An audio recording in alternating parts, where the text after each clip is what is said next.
신상철 전 위원께서는 상하이 셀비지 어떤 회사인지 잘 알고 계시죠? 아니요, 사실 그런 셀비지 쪽에는 우리나라도 캐리어가 있는 회사들이 많거든요. 예, 예, 예. 우리나라 조선강국 아닙니까? 예, 예. 해난에 대한 대응할 수 있는 그런 노하우나 또 캐리어가 상당히 많은 회사가 많습니다. 예. 그럼에도 불구하고 중국에 있는 셀비지 회사를 굳이 계약을 해야 되는 것도 이해를 할 수가 없는 일이고요. 아무래도 그거는 정부의 입김대로, 정부의 의도대로 어떤 보안적인 측면이라든지 그런 측면에서 계약이 맺어진 거 아닌가 하는 생각을 할 수밖에 없습니다. 아, 그렇군요. 지난해 6월에 사실 인양을 시도했었어요. 해상 크레인과 부력제를 사용한 방식이었는데 그 당시 전문가들은 이래서는 실패할 확률이 높은데? 라고 우려했었는데 말이죠. 그때 그런 식으로 인양하려 했을 때 어떤 생각이 드셨습니까? 사실 저도 이제 이종인 알파 잠수 대표님과도 여러 차례 이제 만남도 갖고 이에 관한 이야기도 했었어요. 예. 근데 그러한 인양 전문가들이든 저도 똑같은 생각입니다만은 지금까지 해온 방식, 그다음에 지금 오늘도 당장 하고 있는 방식에 대해서 전혀 이해할 수가 없어요. 일단 물속에서 선박이 가라앉으면 배를 바로 세워야 됩니다. 물속은 부력이 있기 때문에 물속에서 선체를 옆으로 누워있는 선체를 바르게 세우는 작업은 결코 어려운 작업이 아니에요. 우리가 그저 기본적으로 선박이라는 것은 물건을 수송하기 위한 수단이잖아요. 그럼 선박 안은 상당히 보이드 스페이드, 즉 이렇게 공간들이 많단 말이에요. 그러면 우리가 그 선체 안에 소위 말하는 에어백 같은 그런 부력을 가진 물체를 넣는다면 그 자체가 부력제가 되는 거지만 에어백을 넣어서 에어를 주입한다 그러면은 얼마든지 우리가 풍선처럼 가능한 부분이 있지 않습니까? 그러면 선체 안에 그러한 것을 넣고 공기를 주입하게 되면은 그만큼 안에 있는 물이 바깥으로 빠져나오게 돼요. 누워있던 선체를 옆으로 바로 세우고 그다음 수중 내에서 적당한 높이까지 띄워 올리는 거는 부력을 주고 해상에서 크레인의 힘을, 요즘 해상 크레인이 얼마나 큰 게 많습니까? 그죠? 몇천 톤씩 이렇게 들어 올릴 수 있기 때문에 두 대, 세 대 이렇게 양쪽에서 해서 들어 올리면은 물 속에서 적당한 수심까지 올리는 거는 큰 무게가 들지 않는단 말이죠. 물 바깥으로 올리는 데는 힘이 많이 들지만 물 속에서 올리는 힘이 많이 들지가 않아요. 그러고 이제 그만큼 가능할 만큼은 부력을 줄 수 있는 수단이 있기 때문에 그런 상태에서 플로팅 도크라고 하는 말하자면 디귿자로 되어 있는 그런 도크가 있어요. 요철이죠, 말하자면. 그럼 그 안에 이제 물을 가득 채우게 되면 이게 가라앉게 되고 그다음에 그게 이제 배 밑으로 쭉 들어가서 접시가 이렇게 뜨듯이 얹은 상태에서 물을 빼게 되면은 수면으로 쭉 올라오거든요. 그러한 방식을 통해서 수중에 있는 물체를 위로 올리는 거는 새로운 기술도 아니고 오래전부터 모든 해운과 관련된 데서 쓰는 그런 방법들인데 굳이 지금 이렇게 옆으로 눕혀서 그대로 올라오는 것도 참 이해할 수 없는 일이지만 그리고 또 이제 어떤 수색을 위해서 선체를 잘라낸다 그러죠. 도대체 왜 그렇게 하는지를 어떻게든 저는 이해할 수가 없어요. 도무지. 물속에서부터 바로 세워서 쭉 올라왔다 그러면 올라온 대로 그대로 두고 그대로 수색하고 그대로 두면 돼요. 그렇지 않습니까? 그걸 왜 눕혀서 올려가지고 안에 있는 선실을 수색을 편하게 할 수 있도록 잘라서 옆으로 놓겠다? 결국은 선체를 해체를 하겠다 하는 얘기밖에 안 되는 것이고 거기에 아직까지 수습되지 않은 미수습 시신을 수색하기 위한 목적이 가장 큰 것으로 지금 몰아가고 있단 말이에요.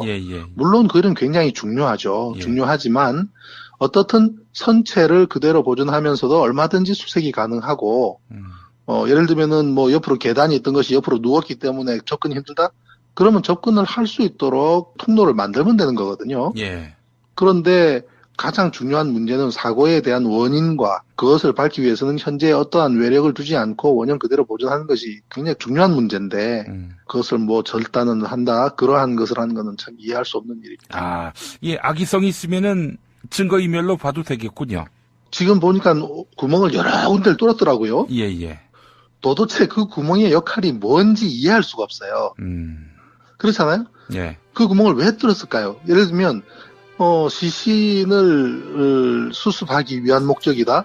지금까지 수습한 시신 한 구도 없지 않습니까? 그렇습니다. 예. 그러고 수습하기 위한 목적이라면 오히려 구멍을 뚫으면 유실할 가능성이 더 크죠. 그렇죠. 예, 예. 조류가 유속이 빠르고 그런데 만약에 지금 이제 우리가 미수습된 시신이 9사람이지 않습니까? 예. 그런데 만약에 다 찾지 못한다고 하면 구멍을 뚫었기 때문에 그리 유실됐다라고 말할 수밖에 없을 거예요, 그 사람들은. 예. 그렇잖아요. 예.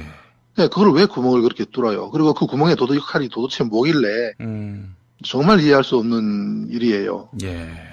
예. 신 전 위원님께서 보시기에 이제 지금 말씀이 굉장히 전문적이어서 난해하게 들리시는 분도 있을지 모르겠습니다만은 쉽게 얘기해서 의지만 있었으면은 인양이 조기에 이루어졌을 수 있다. 이런 말씀이죠. 불과 몇 개월 내에 원형 그대로 배를 바로 세운 채로 플로팅 도크에 실어서 수면 위로 띄우는 것이 결코 어려운 일이 아닙니다. 예. 결코 어려운 일이 아니고요. 예. 뭐 지금도 살베지하고도 900억 가까운 계약을 했다고 하는데 예. 그만큼의 비용을 들이지 않더라도 원형 그대로 올리는 것이 결코 어려운 문제가 아닙니다. 그러니까 쉬운 일을 어렵게 했다 이 말씀인데 3년씩 갈 일도 아니고요. 불과 몇 개월 이내에 인양이 가능한 수면 위로 올리는 것이 가능한 것입니다. 네, 그런 기술을 우리나라 인양 관련 업체들은 다 가지고 있어요. 우리나라 업체들도 다 갖고 있다. 그럼요. 그러면은 해양수산부 공무원이 우리 신상철 전 위원님만 못해서 이렇게 문제를 풀어갈 방식을 몰랐던 것일까요? 아니면 알면서도 이렇게 시간을 질질 끌고 괜히 이것저것 쑤셔보고 그랬다고 봐야 할까요? 그러한 방식으로 빨리 인양을 해서 그다음에 원형 그대로 배를 바로 세워서 할 의사가 없었던 거죠. 아니면 누군가가 그거를 그렇게 하지 못하도록 했기 때문이죠. 그 사람이 유능과 무능의 문제가 아니라고 봐요. 왜냐하면 이미 기술은 있는 거거든요. 예. 있는 기술인데 그러한 기술을 가진 업체들한테 그러한 일을 하도록 내버려 두지 않았던 결과죠. 예. 결국은 그럴 의지가 없었다는 거죠. 네. 지금 보도를 보니까 말이죠. 박근혜가 이제 파면당하고 5시간 만에 세월호 인양을 결정하고 그리고 이제 불과 2주 만에 인양에 사실상 성공하고 있는 거 아니겠습니까? 인양에 성공하는 것이 아니라 언제든지 그렇게 할 수가 있었던 것인데 지금 빨리 급하게 하는 이유는 정권이 바뀌기 전에 이 세월호 선체에 대해서 이렇게 저렇게 잘라내고 증거로서의 가치를 없애고 결국은 고철로 만들어버리겠다는 의도 말고는 뭐가 있을까요?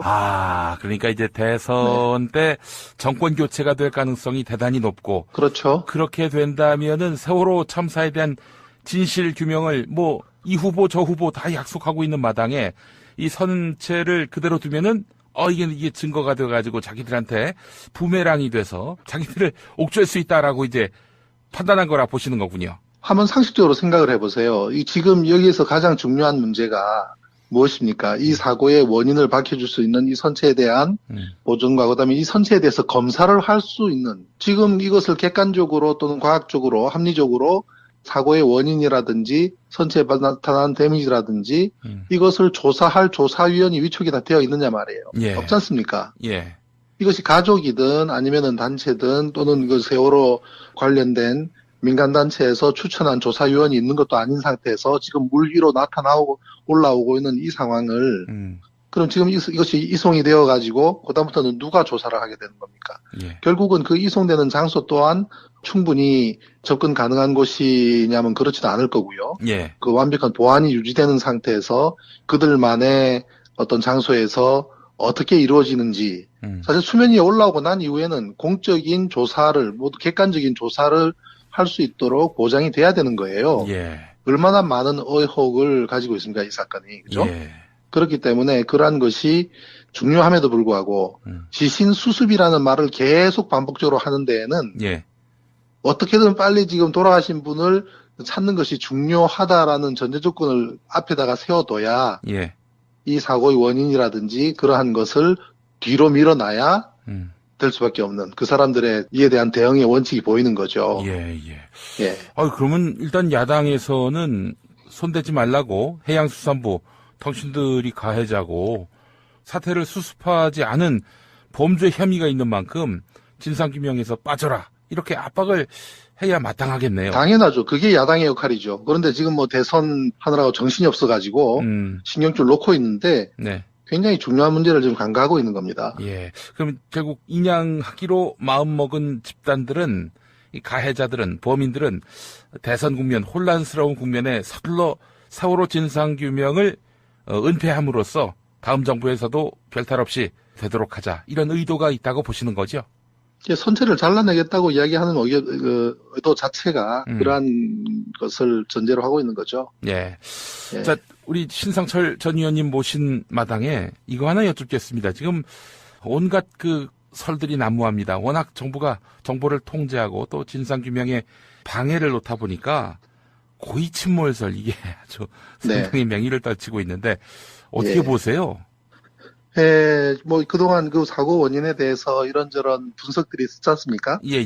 그래서 사실 지난번에 우리 김용임 교수님께서 저한테 여쭤봤을 때도 제가 조금은 조심스럽다고 오프 더 레코드로 개인적인 의견만 말씀을 드린 적이 있지 않습니까? 예. 근데 실은 이제 예를 들면 이제 뭐 앵카와 관련된 부분이라든지 또 충돌의 한 외력이라든지 여러 가지 분석들이 있었죠. 예. 근데 이제 그에 대해서 제가 공식적인 언급을 하지 않은 것은 일단 그분들께서 또 이 사고의 원인을 파고든 그 노력도 상당히 지대하지 않습니까? 예. 그래서 그에 대해서 이렇다 저렇다 왈가왈부하는 것이 굉장히 조심스럽기도 하고 또 그분만큼 제가 들여다보는 시간만큼을 투입을 하거나 노력을 한 것은 아니어서 그렇지만 이제 어차피 뭐 올라오는 마당이기도 하고 그래서 이제 제가 생각했던 것을 말씀드린다면 어떤 충돌이 존재하려 그러면은 이 선체는 상당한 데미지가 있어야만 돼요. 그 데미지가 확인이 되기 전에 어떤 선박과 선박 간의 충돌을 이야기하는 건 굉장히 조심스럽거든요. 예. 선박이 스틸, 철로 되어 있기 때문에 굉장히 튼튼한 물체라고들 착각을 하는 경우가 있는데 선박은 사실은 굉장히 약한 물체예요. 예. 이 선박을 우리가 길이를 쫙 줄여서 자동차만한 사이즈로 줄인다면 자동차라는 물건은 굉장히 튼튼한 구조물입니다. 예. 근데 이제 선박을 자동차 사이즈로 줄이면 외판은 거의 알루미늄 포일에 가까울 겁니다. 그 정도 구조밖에 안 되거든요. 그래서 선박은 최소한의 물량을 들여서 이제 무게도 줘서 물 위에 떠 있게만 하면은 되는 게 선박이거든요. 예. 그렇기 때문에 선박과 선박이 부딪히게 되면은 바로 퉁 튕겨 나가면서 돌아가는 이런 형태가 아니라 일단은 모든 충격을 흡수할 만큼 찌그러져요. 예. 그래서 어떤 진행하던 방향이 확 틀어질 만큼의 변침을 야기시킬 만큼의 충동이 발생하려 그러면 눈에 보이는 그만한 큰 데미지가 양쪽 간에 발생을 해야 되는 문제가 있거든요. 그래서 아직까지 그러한 데미지를 발견하지 않았기 때문에 저는 그게 동의하기 어려웠고요. 그 선박 대 선박의 충돌, 그러니까 잠수함과의 충돌. 이거는 어떤 형태의 충돌이든 어렵다. 어떠한 형태의 충돌이든 충돌이 있으려 그러면은 상대성을 있기 때문에 그만한 손상, 데미지가 확인되기 전까지 그 얘기를 하는 것은 굉장히 조심스럽다. 그리고 이제 그 배경에는 상당한 급변침이 있기 때문에 그러한 스터디를 한 경향도 있는데 급변침이라는 부분에 대해서는 우리가 예를 들면 자전거 같은 경우에 한 바퀴 쓰러지지 않고 돌아가려 그러면 일정한 터닝 서클, 반경이 있지 않습니까? 근데 만약에 자전거가 쓰러질 경우에는 터닝 서클이 작아지는 거죠. 자전거가 자빠졌기 때문에, 그죠?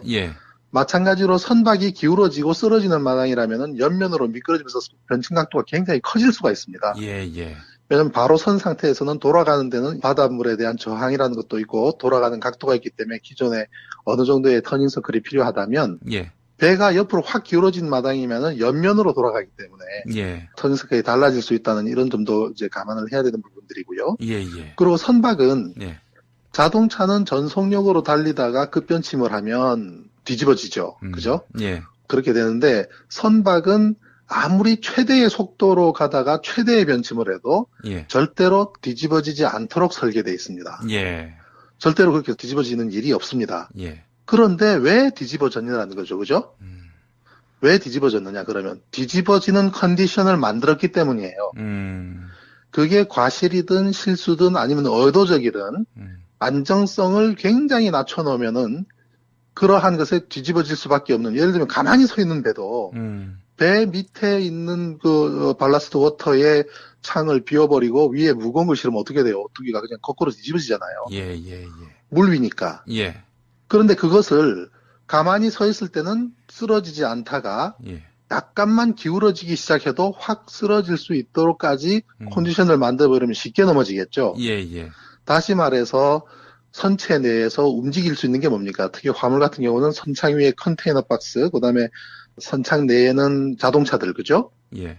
그것이 움직일 수 있는 화물이 어느 정도 기울어졌을 때는 한쪽으로 미끄러지거나 쏠리게 된다면 유체 위에 떠 있는 선박에서 화물의 이동이라는 것은 그 무게의 2배의 효과를 가지고 옵니다. 예.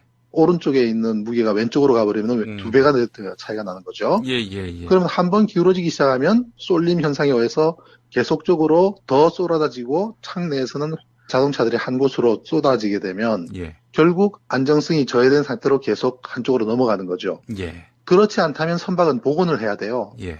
흔들리더라도 다시 가운데로 와야 되는데 예. 그렇지 않은 것은 옆으로 쏠림 현상이고 그것을 유발시키는 것이 예. 대각도 변침일 수 있다면 대각도 변침을 했을 때에 이것이 넘어져서 배가 결국은 가라앉는 컨디션을 만들었다는 것은 결론이에요. 예. 그러면 그렇게 만든 것이 실수라고 한다면 과실이 되는 것이고 의도적으로 했다 그러면 고의침몰이 되는 거예요. 예, 예. 근데 우리가 이것을 판단하는 데 있어서 중요한 것은 모든 정황을 우리가 살펴보는 거죠. 구조하는 과정을 한번 보세요. 예. 과연 우리가 인명 구조를 할 의지를 가지고 있는지 어떤 국민도 그것을 그렇게 보기 어렵지 않습니까? 의지가 없었죠, 한마디로. 전혀 없었죠. 그리고 예. 이제 뭐 선장만 구조하고 또 선장을 데리고 어디 가서 재우고 심지어 해군 참모총장이 이러한 해난 사고에 대응하기 위해서 만든 통영함을 만들어서 그 배가 이제 바로 진수가 가능하기 때문에 투입을 명령을 했는데 못 가도록 막고 또 한 번 오다를 내렸는데도 또 막는 현상. 예. 이후에 그 황기철 해군 참모총장은 무슨 방산 비리 형태로 해서 예. 구속됐죠. 예, 예. 또 결국 또 무죄로 또 풀려났어요. 네. 그러한 여러 정황들이 그리고 이제 이 국정원이라고 하는 그 정보기관이 인볼브 됐던 과정이라든지 모든 것이 가지고 있는 의구심에 의해서 단순 실수에 의한 사고는 아닌 것 같다. 그렇다면 남는 거는 모든 가능성을 우리가 배제하고 보면 네. 고의침몰설이 무게감에 실릴 수밖에 없는 상황인 것이죠. 예. 예, 저는 그렇다고 봅니다. 아, 일단 가설로는 고의침몰설이 온당하다. 이렇게 보시는 거군요. 현재는 그 가능성이 가장 높게 남아있는 거죠. 아, 고의침몰설이면은 고의로 침몰시켰다는 얘기인데, 그렇다면은. 어떤 목적인지도 모르겠습니다만은. 고의로 구조를 안 한 것까지 겹치면은 이거 박근혜가 생명권을 사실상 포기한 것으로 볼 수도 있을 텐데 말이죠. 그만큼의 피해가 발생을 한 것을 고의적으로 그 피해를 발생시킨다고 보기는 어려워요. 다만 어느 정도 큰 피해가 나타날 수밖에 없는 상황까지 방치한 거는 맞지 않습니까? 예, 예. 그런데 그만큼의 큰 사고 수준이 해난 사고라는 특성을 이해하지 못하다 보니 사실 아무도 전원 구조하지 못하는 상황까지 달려가 버린 거죠. 예.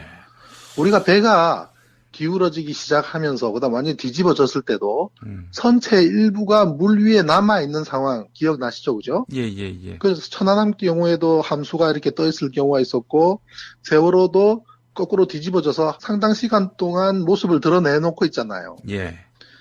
그거를 더 이상 물속에 들어가지 않도록 잡는 행위를 왜 안 할까요? 그 점에서는 천안함도 똑같습니다. 세월호하고. 천안함 초기에 예. 함수가 16시간 22분 동안 뒤집어져서 떠 있었어요. 그런데도 국방부는 그거 사실을 국민한테 알리지 않습니다. 그 함수를 잡지도 않고요. 예. 옆에 해경정이 지키도록만 해놓고 16시간 22분 뒤에 그 함수가 결국 물속으로 가라앉도록 방치합니다. 예. 그러면서도 계속 천안함을 못 찾고 있다고 거짓 발표를 합니다. 예. 그리고 나서 이틀 뒤에 찾았다고 발표를 하는데 실은 그 함수 안에서도 사망자 한 분이 발견이 됐거든요. 예, 예, 예. 만약에 16시간 내에 우리가 천안함 함수가 모습을 드러내고 있는 동안에 탐색을 했더라면 모습을 드러낸다는 말이 공기가 있다는 소리잖아요. 예. 선박 일부가 모습을 드러내고 있는 동안은 선박 내부에 잔존 공기가 남아있다는 뜻이고 예. 당연히 사람은 그 안에서 공기가 있는 쪽을 찾아가겠죠. 예. 그런데 그 시간을 놓침으로 인해서 결국 사망케 했던 거나, 예. 세월호에서도 뒤집어졌을 때 왜 그것을 그 배를 잡는 노력을 안 하냐, 이 말이죠.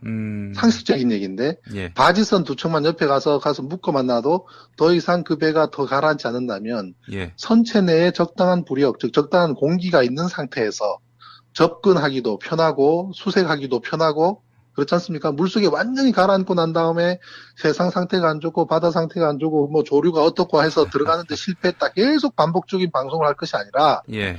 모습을 드러내놓고 있는 동안에 옆에서 가서 바지선들이 바짝 가서 예. 그 배를 붙잡을 수 있는 시간 타임이 충분했는데도 불구하고 그렇게 하지 않았고 더 거슬러 간다면 기울어지기 시작할 때의 모든 동력을 그 옆에 있었던 모든 선박, 그다음에 해경정까지 이 세월호 옆에 붙어서 엔진을 돌려보세요. 물 위에 떠 있는 물체가 한쪽에서 엔진을 돌리면 쭉쭉 밀려가지 별 수 있습니까? 예. 그 옆에 병풍도도 있고, 그죠?